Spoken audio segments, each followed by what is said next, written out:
क्या आप 2026 में एक ऐसा पोर्टफोलियो बनाना चाहते हैं जो मार्केट की वॉलेटिलिटी को झेल सके और आपको मल्टीबैगर रिटर्न दे सके? आज हम बात करेंगे उन 5 स्टॉक्स के बारे में जिनके ऊपर एक्सपर्ट्स और बड़े इंस्टीट्यूशनल का भरोसा सबसे ज़्यादा है। निफ्टी ने हाल ही में 25,000 के साइक्लोजल मार्क को टच कर दिया है। 2 हफ्ते से लगातार शेयर बाजार गिर रहा है। ऐसे में सही स्टॉक चुनना ही आपका पैसा बनाएगी। तो आज के वीडियो में हम डिफेंस, बैंकिंग और ऑटो सेक्टर के उन जायंट्स को कवर करेंगे जो मार्क इन इंडिया और ईवी रेवोल्यूशन को लीड कर रहे हैं। तो सबसे पहले बात करते हैं BEL की, यानी कि भारत इलेक्ट्रॉनिक्स लिमिटेड। अगर आप डिफेंस सेक्टर में सेफ और हाई ग्रोथ ढूंढ रहे हैं तो BEL से बेहतर कुछ नहीं है। जुलाई 2025 तक BEL के पास 74,860 करोड़ की मैसिव ऑर्डर बुक हुई थी। इसका मतलब है अगले 3-4 साल की रेवेन्यू पहले से ही फिक्स है। आत्मनिर्भर भारत मिशन के तहत अब बड़े ऑर्डर्स स्वदेशी कंपनी को जा रहे हैं। BEL सिर्फ इंडिया में ही नहीं बल्कि मिडिल ईस्ट और साउथ ईस्ट एशिया में भी एक्सपोर्ट कर रहा है। अगर हम इसके ग्रोथ की बात करें तो पिछले एक महीने में 3% से ज़्यादा का प्रॉफिट देखने को मिला है और एक साल की बात करें तो एक साल में 56% से भी ज़्यादा का प्रॉफिट देखने को मिला है। हैरान कर देने वाली बात यह है कि अगर हम पिछले 3 साल की बात करें तो 3 सालों में इस शेयर ने लगभग 330% से भी ज़्यादा का रिटर्न दिया है। अभी इसका प्राइस 410 से लेकर 420 के आसपास है और इसका लॉन्ग टर्म फंडामेंटल भी बहुत अच्छा है, बहुत मजबूत है। अधिकतर एनालिस्ट ने इस शेयर को स्ट्रॉन्ग बाय करने का रेटिंग दिया है। अब आते हैं दूसरे स्टॉक्स में और दूसरा स्टॉक है state bank of India, SBIN। India का सबसे बड़ा पब्लिक सेक्टर बैंक जिसके पास 25% लोन और डिपॉजिट मार्केट शेयर है। SBI अब सिर्फ एक सरकारी बैंक नहीं रहा, इसने AI और यूनो 2.0 के जरिए अपनी एफिशिएंसी को बढ़ा दिया है। सबसे अच्छी बात यह है कि बैंक के NPA मतलब बैड लोन्स लगातार कम हो रहा है। जब इकोनॉमिक ग्रोथ होती है तो सबसे पहले बैंकों को फ़ायदा होता है और अगर बैंकों की बात करें तो सबसे पहले SBI को फ़ायदा होगा। एक्सपर्ट्स का प्राइस टारगेट 1100 के पार का है। 39 से ज़्यादा एनालिस्ट इसे बाय करने की सलाह दे रहे हैं। अगर हम इसके ग्रोथ की बात करें तो एक साल में इस स्टॉक ने 27% से भी ज़्यादा का रिटर्न दिया है।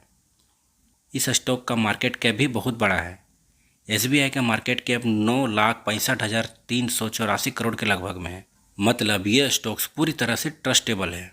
अब बात करते हैं तीसरे स्टॉक्स की और वो है Tata Motors commercial vehicle.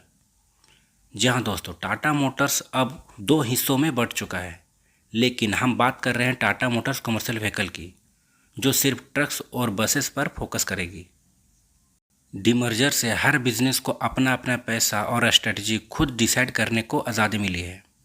Iveco group का इंटीग्रेशन अप्रैल 2026 तक पूरा हो जाएगा, जो ग्लोबल टेक्नोलॉजी लाने में मदद करेगा। हालांकि Q3 के रिजल्ट में 2025 में बड़ा लॉस दिखा था, पर इंफ्रास्ट्रक्चर स्पेंडिंग बढ़ाने से टाटा मोटर CV सेगमेंट में मार्केट लीडर बना हुआ है।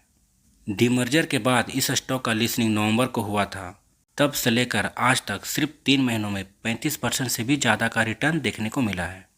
इस स्टॉक का खास बात यह है कि इसका सेक्टर रिटर्न 100% है, यानी कि पूरा पैसा खुद के सेक्टर में ही खर्च किया जा रहा है। अब आते हैं फोर्थ स्टॉक की और वो है महिंद्रा एंड महिंद्रा लिमिटेड। महिंद्रा की गाड़ियों जैसे XUV सीरीज़ और थार की वेटिंग लिस्ट ख़त्म ही नहीं हो रही है। नेट सेल्स 46,105 करोड़ के पीक पर पहुंच गई है। महिंद्रा का टारगेट है कि फाइनेंशियल ईयर 2028 तक उनकी 20 से 30% SUV कार इलेक्ट्रिक होनी चाहिए। इनका नया इनग्लो प्लेटफॉर्म गेम चेंजर साबित हो सकता है। इस स्टॉक में इंस्टीट्यूशनल इन्वेस्टर की 68% से ज़्यादा हिस्सेदारी है, जो दिखाता है कि बड़े लोगों को इस पर कितना भरोसा है। पिछले एक साल में इस स्टॉक ने 25% का रिटर्न दिया है और पिछले 3 सालों में इस स्टॉक ने 150% से भी ज़्यादा का रिटर्न दिया है। प्राइस टू अर्निंग रेशियो के हिसाब से ये अभी भी अट्रैक्टिव लेवल पर मिल रहा है। लगभग सारे एक्सपर्ट्स इस स्टॉक को स्ट्रांगली बाय करने की रेटिंग दे रहे हैं। अब आते हैं पांचवें और लास्ट स्टॉक की और वो है TVS मोटर। पूरे टू व्हीलर सेगमेंट्स में TVS ही एक ऐसी कंपनी है जिसने लगातार अपने मार्केट को बढ़ाया है। iQube के साथ ये इलेक्ट्रिक टू व्हीलर में लीडर बन चुके हैं। अब ये इलेक्ट्रिक 3 व्हीलर और मिनी ट्रक भी ला रहे हैं। TVS अब सिर्फ इंडियन ब्रांड नहीं, यूरोप और लैटिन अमेरिका में भी तेज़ी से फैल रहा है। इसके रिटर्न की बात करें तो इस स्टॉक ने कमाल का रिटर्न दिया है। पिछले एक साल में इस स्टॉक ने लगभग 60% से भी ज़्यादा का रिटर्न दिया है। और अगर 3 साल की बात करें तो पिछले 3 सालों में 240% से भी ज़्यादा का रिटर्न देखने को मिला है। फाइनेंशियल ईयर 2025 के दिसंबर में इनका सेल्स रिकॉर्ड सबसे हाईएस्ट रहा था। 28 जनवरी 2026 को इनके रिजल्ट्स आने वाले हैं जो स्टॉक को और बूस्ट दे सकते हैं। ओवरऑल ये पांचों स्टॉक्स अपने अपने सेक्टर के लीडर्स हैं, लेकिन ध्यान रहे शेयर मार्केट में रिस्क होता है, इसलिए इन्वेस्ट करने से पहले अपने फाइनेंशियल एडवाइज़र से ज़रूर सलाह लें। आपके पोर्टफोलियो में इनमें से कौन सा स्टॉक है, कमेंट में ज़रूर बताएं और ऐसे ही डीप एनालिसिस के लिए चैनल को सब्सक्राइब करें। मिलते हैं अगले वीडियो में, तब तक बाय।